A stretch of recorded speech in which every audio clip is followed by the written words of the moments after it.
To experience 99 varieties of mandis, visit Nas Mandi, opposite Shilparamam, High-Tech City and Gachibowli. Telangana రెండవ ముఖ్యమంత్రిగా ఈ రోజు రేవంత్ రెడ్డి ప్రమాణ స్వీకారం చేస్తున్నారు. ఈ నేపథ్యంలో ఐటీఎం తరపున ఆయన శుభాకాంక్షలు తెలుపుతూ రేవంత్ రెడ్డి రాక తెలంగాణ ఇటు ఆంధ్రప్రదేశ్లో ఎలా ఉండబోతుందో అడిగి తెలుసుకునే ప్రయత్నం చేద్దాం. మనతో మాట్లాడతానికి సీనియర్ జర్నలిస్టు, రచయిత, ఎడిటర్, అలాగే మాజీ ఆర్టీఐ చైర్మన్, ప్రస్తుతం తెలుగు భాషా సంఘం అధ్యక్షుడు విజయబాబు గారు ఉన్నారు. సార్ నమస్తే. ఈరోజు తెలంగాణలో ముఖ్యమంత్రిగా రేవంత్ రెడ్డి ప్రమాణ స్వీకారం చేయబోతున్నారు. తెలంగాణ ముఖ్యమంత్రి రేవంత్ రెడ్డి రాక ఆంధ్రప్రదేశ్ మీద కానీ తెలంగాణ కానీ ఎలా ఉండబోతుంది? ముందుగా రేవంత్ రెడ్డి లాంటి ఒక డైనమిక్ పర్సనాలిటీ ఇవాళ తెలంగాణ రాష్ట్రానికి ముఖ్యమంత్రిగా అవుతున్నందుకు వ్యక్తిగతంగా నేను శుభాకాంక్షలు తెలియజేస్తున్నాను. ఎందుకంటే రేవంత్ రెడ్డికి రాజకీయంగా కాదు కానీ రేవంత్ రెడ్డికి నాకు ఉన్న సాన్నిహిత్యం చాలా సుదీర్ఘకాలమైనటువంటి సాన్నిహిత్యం. చెప్తా అదే ఎంత ఇదంటే ఒక వ్యక్తి శక్తిగా మారి వ్యష్టిగా మారి ఒక ఇంత స్థాయికి ఎదగటం అనేటువంటిది స్వయం కృషితో మనం చూసాం. అంతేకాకుండా అనేక రకాలైన అవరోధాలు, ఇబ్బందులు ఎదురైనప్పుడు ఒక కసి మనిషిలో కనిపించింది.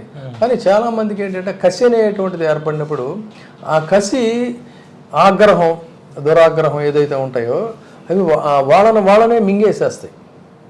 కానీ కసిని అసిగా మార్చుకొని అసిధారావ్రతం చేసేటువంటి వాళ్ళు మాత్రం అద్భుతమైనటువంటి ఘన విజయాలు సాధిస్తారు. చంద్రగుప్త మౌర్యుడి కాలం దగ్గర నుంచి కనుక తీసుకున్నట్లయితే చరిత్రలో ఆ కసిని అసిగా మార్చుకున్న వాళ్ళు ఎప్పటికి కూడా హీరోలు అవుతారు. అటువంటి వాళ్ళల్లో ఈ రేవంత్ రెడ్డి కూడా ఒకడు. ఇవాళ రేవంత్ రెడ్డిని వీళ్ళు తెలుగుదేశం వాళ్ళు ఓన్ చేసుకుంటున్నట్టుగా చేస్తున్న ప్రచారం కూడా చూస్తే నవ్వు వస్తుంది. ఎందుకంటే చంద్రబాబు నాయుడు గారి శిష్యుడు, చంద్రబాబు నాయుడు గారి శిష్యుడు అయితే కేసీఆర్ చంద్రబాబు నాయుడు గారి శిష్యుడు కదా, కేసీఆర్ కూడా చంద్రబాబు నాయుడు శిష్యుడే కదా. మరి చంద్రబాబు నాయుడు గారు ఎవరు శిష్యుడు? కాంగ్రెస్ నుంచి ఎదిగిన మొక్కే కదా. ఆ కాంగ్రెస్లో ఎంతమందికి ఎవరెవరెవరు గురువులు లేరు? ఈ మూలాలన్నీ తీసుకుంటే ఎన్టీఆర్ దానగారు సూర్యకర్ణంలో చెప్పిన డైలాగు గుర్తొస్తుంది, అవునా కదా? అందుకని ఎన్ని పనికి మాలిన ఈక్వేషన్స్. మీకు ఏదో ఏంటి సంగతి అంటే అది మనకి సంస్కారం అడ్డం వస్తుంది. కానీ అక్కడేదో జరిగితే ఎక్కడో పండగ చేసుకోవటం అనేది చాలా అర్థం లేని పని. విజయంతో అయినా సరే కాంగ్రెస్ పార్టీలో మీరు చూడండి ఈక్వేషన్స్ అంత తెలివి తక్కువ ఏం కాదు రేవంత్ రెడ్డి. అభిమానం అంటే ఉండనే ఉండేది, దానికే ఉంది. ఇప్పుడు అభిమానం వేరు, ఇష్యూ బేస్డ్ రాజకీయం అనేటువంటిది వేరు. చంద్రబాబు నాయుడు మీద ఆయన మీద రేవంత్ రెడ్డికి అభిమానం లేదంటే ఉండొచ్చు. అంత మాత్రంలో వాళ్ళు ఏది చెప్తే అది ఈయన చేస్తాడనుకోవడం పొరపాటు. రాజకీయం వేరు, బంధుత్వం వేరు, అవునా కదా? ఇప్పుడు మీకు మనమే చూస్తున్నాం, ఒకే కుటుంబం నుంచి డిఫర్ అయిపోయిన వాళ్ళు, తూర్పు పడమరగా ఉన్నటువంటి భావజాలాలు ఉంటున్న వాళ్ళు అనేక మంది ఉన్నారు. దానికి మనం ఏం చేస్తాం? ఒకప్పుడు ఏదో స్నేహం ఉంది, లేకపోతే ఒకప్పుడు శిష్యుడిని కాబట్టి ఇప్పుడు ఏదో చేస్తారు. ఈయన చంద్రబాబు నాయుడు గారి మనిషి కాబట్టి జగన్మోహన్ రెడ్డి గారి మీద ధ్వజమెత్తుతాడు, అది తప్పది. రెండు తెలుగు రాష్ట్రాలు ఉన్నప్పుడు ఇష్యూ బేస్డ్గా డిఫర్ అవుతారు. కొన్ని విషయాల్లో ఇచ్చిపుచ్చుకునేటువంటి పరిస్థితులు ఉంటాయి. అందులో నిన్నమన్నటి వరకు కంబైన్డ్ స్టేటు కాబట్టి ఇక్కడ ఏదైనా సరే దుందుడుకుగా వ్యవహరించినప్పుడు ఇబ్బందులు వస్తాయి. పైగా అంత రాజకీయ వివేచన లేనటువంటి వ్యక్తి కాదు ఎవరు? రేవంత్ రెడ్డి గారు. పైగా తనకు ఉన్నటువంటి ఇది ఎంత గొప్పదంటే, అదే ఎగ్జాంపుల్ అడిగారు కూడా చెప్తున్నా.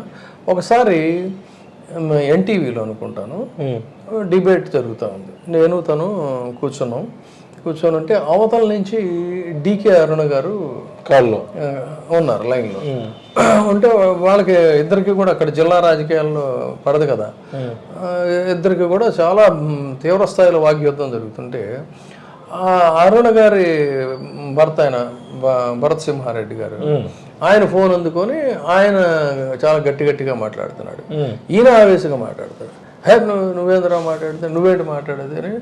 నేను కష్టపడి పైకి వచ్చాను మెట్టుగా, పక్కన సార్ ఉన్నాడు అడగండి, నేను ఆయన దగ్గర ఆర్టిస్ట్గా పనిచేశాను, నేను పనిచేసి ఇది వచ్చాను అంటే ఒకసారి నాకు ఆశ్చర్యపోయాను, పొలకించిపోయాను కూడా. అంటే మీకు లైవ్లో చెప్పాడు. చూడండి, అప్స్టార్ట్స్ చాలామంది మీకు రాజకీయాల్లో కానీ వ్యాపార వర్గాల్లో కానీ ఒక్కసారిగా పైకి వచ్చిన వాళ్ళు ఏం చేస్తారంటే గతాన్ని కప్పెట్టేస్తారు, అసలు ఇష్టపడరు. గతాన్ని స్పృశించడానికి ఒక వివేకవంతుడు, ఒక విచక్షణ ఉన్నటువంటి వాడు, విశాల దృక్పథం ఉన్నవాడు తప్ప అప్స్టార్ట్స్ అంటారు. ఒక్కసారిగా పైకి వచ్చినట్టు ఏం చేస్తాడంటే సిల్వర్ స్పూన్తో పుట్టినట్టు యాక్ట్ చేస్తాడు, ఇది చెప్పుకోరు. అందుకని నేను కూడా ఎప్పుడు మామూలుగా పరిచయం, రాజకీయ పరిచయం ఉన్నట్టుగానే ఉండేవాడిని, కానీ ఆ మాట ఒక్కసారి అనేసరికి కులికిపడ్డా నేను. అంటే ఎంత ఇది ఉంటే మరి ఆ గతాన్ని చెప్పుకునే ఇది ఉంటుంది చూడండి. సో ఆ విధంగా నాకు చాలా ఆనందం వేసింది, ఆశ్చర్యపోయాను కూడా నేను. ఇది నాకు అది. తర్వాత ఒకసారి మా అబ్బాయి మ్యారేజ్ అప్పుడు దాదాపు నేను అంటే సంపాదకుడిని కాబట్టి, ఎడిటర్ని కాబట్టి నాకు అన్ని పార్టీలతో కూడా, నాయకులతో కూడా నాకు పరిచయాలు ఉండేవి. సో అలా మీకు చాలా మ్యారేజ్ కూడా చాలామంది అంటారు ఇప్పటికీ కూడా ఒక అపరూపమైనటువంటిది. అంటే అన్ని పార్టీల నాయకులు, ఇటు ఎగ్జిక్యూటివ్లు, అటు జ్యుడిషియరీలు, ఇటు కల్చరల్ దీంట్లో రైటర్సు, సినిమా వాళ్ళు, అంతమంది వచ్చిన గొప్ప అంటారు. మన డబ్బులు అయితే లేవు కానీ నా దగ్గర మంచితనం ఉంది కాబట్టి అలా వచ్చినప్పుడు ఏంటంటే రేవంత్ రెడ్డి, హరీష్ రావు వీళ్ళిద్దరూ కూడా అప్పుడు బాగా వాళ్ళకి ఇది ఉన్నాయి రాజకీయంగా, కానీ వీళ్ళిద్దరూ ఒకే కారులో కలిసి వచ్చారంట. నేనైతే చూడలేదు కానీ మా ప్రోగ్రామ్కి ఇద్దరు కలిసి ఒకే కారులో వచ్చారు. సో నేను ఇన్విటేషన్ ఇవ్వడానికి వెళ్ళినప్పుడు ఏంటంటే ఎంతో ఆప్యాయంగా లోపలికి తీసుకెళ్ళి కూర్చోబెట్టి, మళ్ళీ నేను వెళుతుంటే బయట దాకా వచ్చినటువంటి ఒక అంటే డౌన్ టు ఎర్త్ అంటారు కదా, ఎదిగిన కొద్దీ ఒదగటం అనేటువంటి ఆ వ్యక్తిత్వం ఉన్న వాళ్ళు ఎవరైనా సరే డెఫినెట్గా సక్సెస్ఫుల్ పర్సన్స్ అవుతారు, అందులో ఏం తేడా లేదు. సో అట్లా ఉన్నటువంటి కొంతమంది అపరూపమైనటువంటి, నాకు తెలిసిన అపరూపమైనటువంటి రాజకీయ నాయకుల్లో, అదేవిధంగా ఇంటర్న్ నాకు హరీష్ రావు గారితో కూడా ఆ రకమైన సంబంధాలు, పరిచయాలు ఉన్నాయి. ఆ పార్టీలో ఎక్కువగా నేను ఇష్టపడే, ఎక్కువ జనాలు ఏమి ఇష్టపడారు అంటే రేవంత్ రెడ్డిలో అంటే డైనమిజం. ఇప్పుడు ఒక యంగ్స్టరు, తర్వాత కార్యకర్తలకు అందుబాటులో ఉండేటువంటి వ్యక్తి. ఇప్పుడు చూడండి, నిన్న చూశాను ఏమని, ఇక ముందు బహుశా నేను అనుకోవటం ప్రగతి భవన్కి ప్రజాభవన్ అవుతుంది అన్నాడు. రాజశేఖర రెడ్డి గారి టైంలో మేము అప్పుడు మా కళ్ళతో మేము చూసిన వాళ్ళం కదా, ఎంతమంది జనాలు అంటే అసలు మనం ఎయిర్పోర్ట్కి ఎప్పుడన్నట్టు వెళ్దామని బేగంపేట ఎయిర్పోర్ట్కి వెళ్తా ఉంటే బస్సులు దిగి తండోపతండాలుగా జనాలు ఆ రోడ్ల మీద నడుచుకుంటూ వస్తూ కనపడేవాళ్ళు. తర్వాత మార్నింగ్ ఎప్పుడన్నా సీఎంని కలవడానికి వెళ్ళినప్పుడు చూస్తే అక్కడ వరుసగా ప్రజాదర్బార్ వరుసగా నిలబడేవాళ్ళు, అందరితో ఓపికగా ఆయన అర్జీలన్నీ తీసుకుంటే అక్కడికక్కడ కొంతమందిని పరిష్కరించేవాడు. కొన్ని వందల మందిని. ఆ తర్వాత ఆయన స్టెప్స్ ఎలా ఉండేవి లోపలికి వెళ్ళిన తర్వాత ఆ తలుపు మీద ఇట్లా చెయ్యేసి నిలబడి టక్ టక్ టక్ టక్ టక్ కొన్ని పరిష్కారాలు అయిపోయాయి. తర్వాత లోపలికి వెళ్ళిన తర్వాత కూర్చున్న తర్వాత అక్కడ కొన్ని పరిష్కారాలు అయ్యాయి. ఆ తర్వాత ఏదైనా ఇంపార్టెంట్ అంటే మళ్ళీ సపరేట్గా దీంట్లో అయ్యాయి. మళ్ళీ సెక్రటేరియట్కి వెళ్ళిన తర్వాత మళ్ళీ అదే రకంగా జనాలతో 4 రూములు ఉన్నాయి సార్. ఆ విధంగా ఇప్పుడు ఈ ప్రగతి భవనం అనేటువంటిది మళ్ళీ రాజశేఖర రెడ్డి గారి హయాం తర్వాత మళ్ళీ ఆ ప్రాంతంలో ఒక జనసందోహంతో తీసేశారా, జనసందోహంతో మళ్ళీ ఉంటుందంటంలో సందేహం లేదు. ఎందుకంటే ఈజ్ అ మాస్ లీడర్. ఆ మాస్ లీడర్ కాబట్టి ఇప్పుడు మాస్ లీడర్ ఎప్పుడు కూడా జనంతో నడుస్తూ జనంతో మమేకమయ్యేటువంటి వ్యక్తికి ఎప్పుడు ప్రజాదరణ ఉంటుంది. మీతో కలిసి పనిచేశారంటే ఏంటి సార్ ఆ సందర్భం? అంటే తన కెరీర్ స్టార్టింగ్ విత్ ఆర్టిస్టు. నేను ఒక మ్యాగజైన్ ఎడిటర్గా ఉండేవాడిని. ఉన్నప్పుడు ఏంటంటే వచ్చి ఆ కార్టూన్లో బొమ్మలు వేసేసి వెళ్ళిపోతా ఉండేవాడు. అది నేను ఎక్కడా మాట డిస్క్లోజ్ చేయాలి, ఆయన రేవంత్ రెడ్డి ప్రస్తావన వచ్చినా కూడా. కానీ తనే బహిరంగంగా లైవ్లో ఎన్టీవీలో అంత మాట అన్నాక నాకు ఇంకా తన మీద అభిమానం రెండింతలైంది. సో అట్లా ఆ గతాన్ని మరిచిపోనటువంటి వాళ్ళు గతాన్ని వర్తమానానికి బేరీజ్ వేసుకుంటూ భవిష్యత్తుకి మెట్టుగా చేసుకునేటువంటి ఏ వ్యక్తులైనా కూడా ఏ రంగంలోనైనా రాణిస్తారనడంలో సందేహం లేదు. సో ఆ విధంగా ఇవ్వడం మనం అంటే మీరు అప్పుడు ఎక్స్పెక్ట్ చేస్తుంటారా సక్సెస్ఫుల్ పొలిటీషియన్ అవుతాడని? డెఫినెట్గా వై నాట్, ఆయనే చెప్పాడండి చాలా మంది చూసా. ఎందుకంటే ఒక మంచి అవగాహన ఉంది, తర్వాత స్టూడెంట్ లీడర్గా ఎదిగినటువంటి వ్యక్తి. ఆ భావజాలాన్ని ఇప్పుడు వీళ్ళు అది కూడా మళ్ళీ మీకు ఎగ్జాంపుల్ చెబుతా చూడండి. ఇది చాలా వెరీ ఇంపార్టెంట్ కంపారిజన్. ఇప్పుడు నేను చెప్పేది, చాలామంది చంద్రబాబు నాయుడు గారి శిష్యుడు కాబట్టి ఇంకేముంది తెలుగుదేశం స్టేక్ అనుకుంటున్నారు కదా. కానీ భావజాల పరంగా చూస్తే ఒక కెపాసిటీసు, క్యాపబిలిటీసు, ఎనర్జీసు ఎక్వైర్ చేసుకుంది రేవంత్ రెడ్డి ఏబీవీపీ నుంచి. తన స్టూడెంట్ కెరియర్ అఖిల భారత మరి బీజేపీ అంటే అప్పటికి ఏబీవీపీ స్టూడెంట్.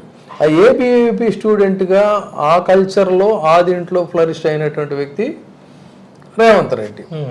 మరి తదనంతర కాలంలో ఇది ఉంది కాబట్టి ఏంటంటే అప్పటి పరిస్థితులను బట్టి చెప్పాడుగా ఏబీవీపీ స్టూడెంట్ అది ఇదని అంటే దానికి కూడా ఆయన కౌంట్ ఇచ్చాడు. అవును, మారుతున్న పరిస్థితులకు అనుగుణంగా అభిప్రాయాలు మారుతుంటాయి.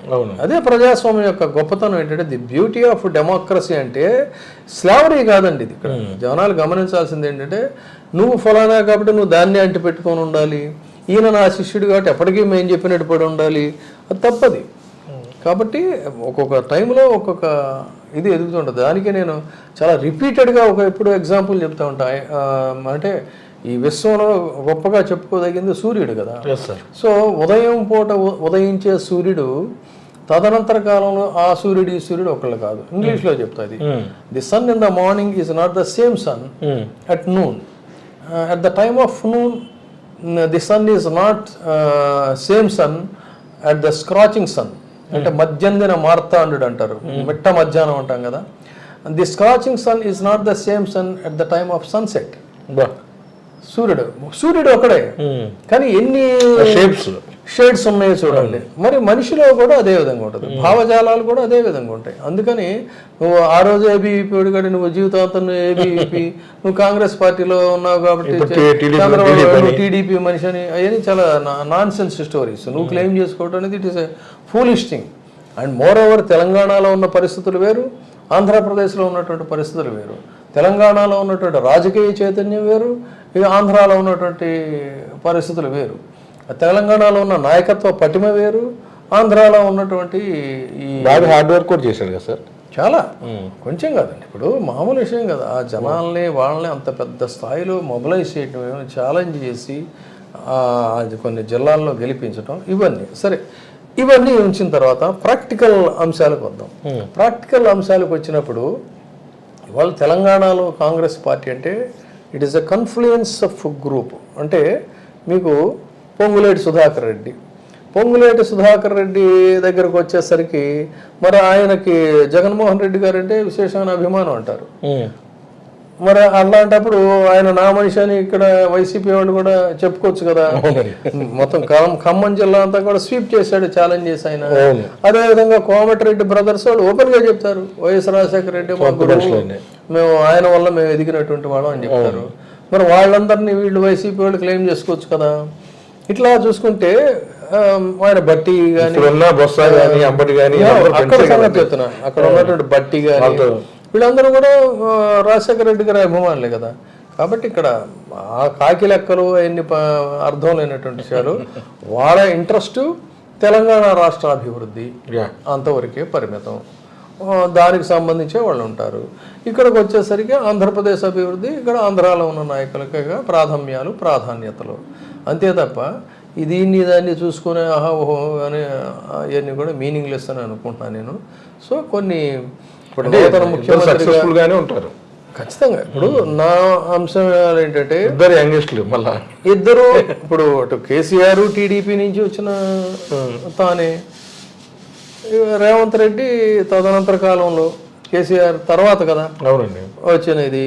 సో ఒకే స్కూల్కి సంబంధించినటువంటి వాళ్ళు ఎవరి యొక్క బలం ఏంటో ఎవరి యొక్క బలహీనత ఏంటో తెలుస్తుంది. కాబట్టి డెఫినెట్గా తనకు తను ఎదురయ్యే సవాళ్ళ నాటన్నిటిని కూడా అధిగమించి ముందుకెళ్ళి పొరుగు రాష్ట్రాలతో కూడా సత్సంబంధాలు ఏర్పాటు చేసుకొని వాళ్ళంత భవిష్యత్తు ఉంది, యంగ్స్టర్ సక్సెస్గా ఉంటాడని, రాష్ట్ర ప్రయోజనాల కోసం, ఇరు రాష్ట్రాల ప్రయోజనాల కోసం సంకుచిత రాజకీయాలకు తావు లేకుండా చేస్తాడని, చేయాలని నేను ఆశిస్తాను. Okay sir, thank you.